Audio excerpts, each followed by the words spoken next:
Salavatın da mənasını soruşurlar.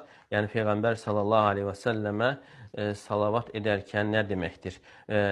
Qısa formasını deyir ki, Allahumma salli və səllim alə Muhammed.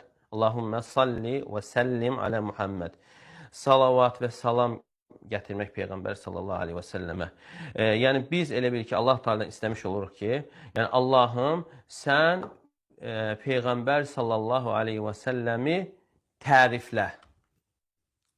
Əgər ən yaxın məna budursa, Peyğəmbər sallallahu aleyhi və səlləm təriflə və bəziləri də gətirir ki, ona bütün xeyirləri ver. Yəni tərif də keçir içərisində və həmçinin rəhmət də keçir və digər bütün xeyirli mənaları əhatə edir.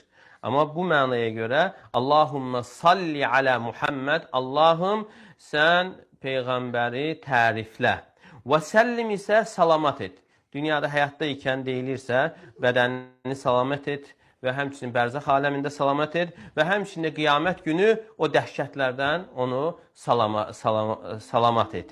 Və ona görə insan bunu deyərsə, Allahumma salli və səllim alə Muhammed, bu salavatı Peyğəmbər sallallahu aleyhi və səlləmə gətirməklə Allah Teala tərəfindən tərif qazanır.